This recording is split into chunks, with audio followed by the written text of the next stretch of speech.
Hello traders, so today we are analyzing Nifty 50 analysis on 16th of February on 15 minute chart time frame। तो जैसा कि आज हम देख सकते हैं जो मार्केट आज ओपन होती है वो होती है 25,423 के लेवल पे। 25,423 के लेवल पे मार्केट ओपन होती है और उसके बाद मार्केट अपना एक लो को टच करती है जो कि 25,376 के आसपास का होता है। यानी कि जो इसका मेन रेजिस्टेंस था ना 400 के लेवल का, उसको टच करती है और फिर उसके बाद एक वहाँ पे शार्प रिकवरी देती है और मार्केट अपने जो क्लोजिंग देती है वो ये हाई पे जाके देती है समवेयर 25,682 पे। 25,682 पे। तो जैसे मार्केट में को अगर मैं आपको दिखाऊं तो ये काफ़ी तेज़ी से गिर रही थी, ठीक है। डेली टाइम फ्रेम पे देखते हैं। अगर आप मार्केट को देखेंगे तो ये मार्केट यहाँ से इस वाली कैंडल से पकड़ी है। 11 फरवरी का ट्रेडिंग सेशन रेट था, 12 फरवरी का भी, और फिर एक गैप डाउन ओपनिंग होने के बाद 13। तो आज ये एक अपने सपोर्ट से एक पुल बैक दिया और ये वाली जो कैंडल है तो मतलब 25,800 को कल मार्केट टच करके फिर से गिर सकती है, उसकी हायर प्रोबेबिलिटी है क्योंकि मार्केट काफ़ी तेज़ी से गिर रही थी और अब एक रेजिस्टेंस पे सपोर्ट लेके मतलब अपना सपोर्ट लेके अपने रेजिस्टेंस तक मूव करने के लिए जाएगी। तो जैसा कि कल एक्सपायरी है, अगर कल के दिन मार्केट में इस लेवल के ऊपर चला जाता है तो मार्केट में अपसाइड रहेगी, वरना ये मार्केट कल फिर से एक नेगेटिव क्लोजिंग देगी और इसी लेवल को दोबारा टच करने की कोशिश कर सकती है। तो एक्सपायरी के लिए कल के लिए मेरा ये एनालिसिस है।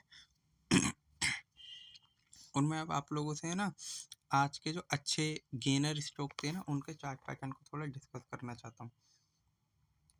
तो जिसमें है पहले इंजीनियरिंग इंडिया। ये स्टॉक आज भी काफ़ी अच्छा रैली दे रहा था। इसको डेली टाइम फ्रेम पे देखे तो ये देखिए यहाँ पे 134 मिलियन शेयर्स की बाइंग थी और उसके बाद आज ये शेयर 125 मिलियन शेयर्स की बाइंग के साथ फिर से अपसाइड के लिए गया है।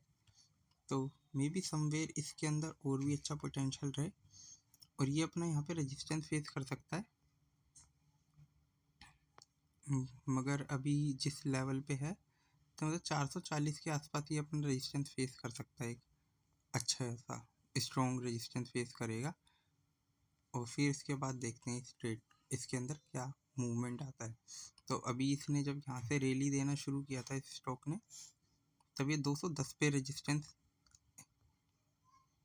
था इसका एक, ठीक है, जिसको इसने ब्रेकआउट कर दिया था 210 के रेजिस्टेंस को। अब ये 240 के आसपास फिर से रेजिस्टेंस फेस कर रहा है। तो जिस तरीके की बाइंग है तो मे बी स्टॉक 240 पे एक रेजिस्टेंस फेस करके हल्का सा डाउन आ सकता है। तो इस चीज़ को आप ध्यान रखिएगा। मैं यहाँ पे एक हॉरिजॉन्टल लाइन भी ड्रॉ कर देता हूँ ताकि जब ये इस लेवल को टच करेगा तो हमें पता रहे कि हाँ यहाँ पे एक रेजिस्टेंस है। तो समवेयर इस लेवल पे हमें एक रेजिस्टेंस देखने को मिल सकता है, ठीक है, समवेयर हियर। तो आज जो मार्केट में जो इसको अगर देखें तो इसके अंदर जिस तरीके की रैली थी और स्टॉक अपने 236 के लेवल से ही डाउन हुआ था, वरना तो ये और भी हाई जा सकता था, ठीक है। तो 236 से तो इस स्टॉक में और भी अच्छा पोटेंशियल देखने को मिल सकता है। आज स्टॉक 12% अप था और इससे पिछले ट्रेडिंग सेशन में अगर देखेंगे तो यहाँ पे ये सिर्फ 11% अप था।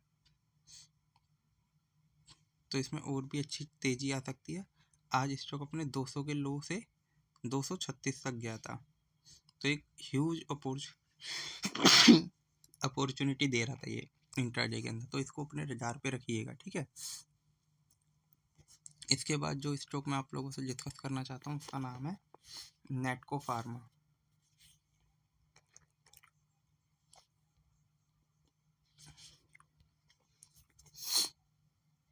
अगर आप नेटको फार्मा को भी देखेंगे तो ये स्टॉक मैंने आपसे पहले भी डिस्कस किया होगा जब इसकी इस वाली इन कैंडलों में ये नवंबर दिसंबर में रैली दे रहा था ना तब।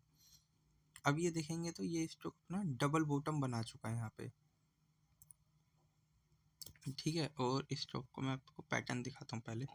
ये देखिए कुछ इस तरीके से एक ये रैली देनी चाहिए, ठीक है। और अगर आप इस स्टॉक को देखेंगे तो आज ये इंट्राडे के अंदर जो मूवमेंट दे रहा था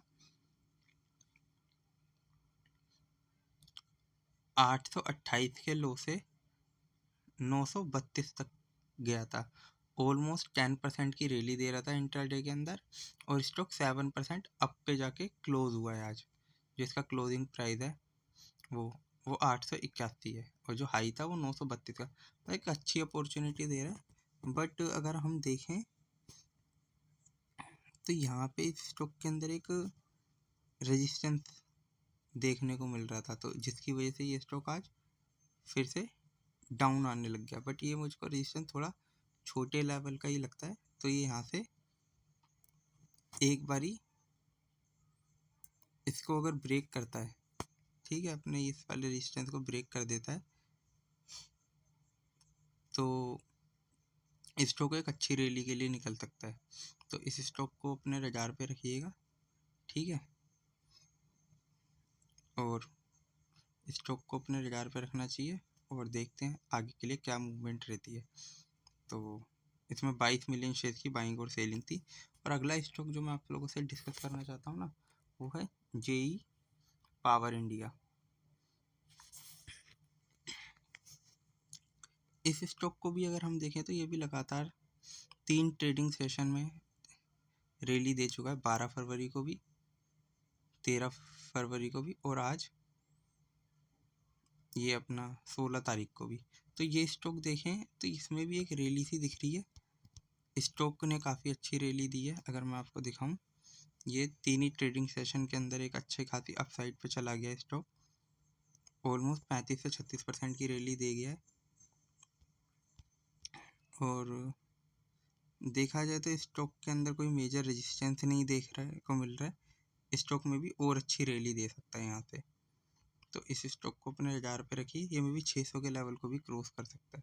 इसके अंदर कोई रेजिस्टेंस ही नहीं है अभी यहाँ, तो इस स्टॉक को अपने रडार पे रख सकते हैं, ठीक है। और जिस तरह की मुझे इसके अंदर बाइंग देखने को मिल रही है, तो मैं भी हाँ, यहाँ पे कोई रेजिस्टेंस ही नहीं है। ये स्टॉक अपने 600-700 के लेवल पे आसानी से जा सकता है। अगर मैं इसको वीकली व्यू में देखूँ तो अब इसका एक रेजिस्टेंस लेवल यहाँ पे दिखेगा 500 के लेवल पे, और ये स्टॉक 500 के लेवल पे ही आके गिरता भी है। तो इस स्टॉक को देखना चाहिए आगे के लिए। बट हाँ, अगर मैं इसको यहाँ पे देखूँ तो एक ये कप विथ हैंडल पैटर्न बना रहा है। अगर इसको देखेंगे तो ये कप विथ हैंडल पैटर्न बना रहा है, और इसकी पहली डेप्थ थी 800 पॉइंट तक की हो सकती है। तो इस स्टॉक को भी आपको रडार पे रखना चाहिए अच्छी अपसाइड के लिए, ठीक है। स्टॉक अपने 2021 के लेवल के आसपास आ रखा है, यहाँ पे एक रेजिस्टेंस फेस कर रहा है, ठीक है। और ये जो भी स्टॉक मैंने आप लोग से डिस्कस करे हैं तीनों, इनमें एक हाई वॉल्यूम था, उसमें एक बाइंग मोमेंटम है, तो मोमेंटम बाइंग की जा सकती है। But I am not a SEBI registered analysis, so not a recommendation for buying और सेलिंग। तो thank you for watching me. मेरे चैनल को लाइक करें, सब्सक्राइब करें। Okay, bye.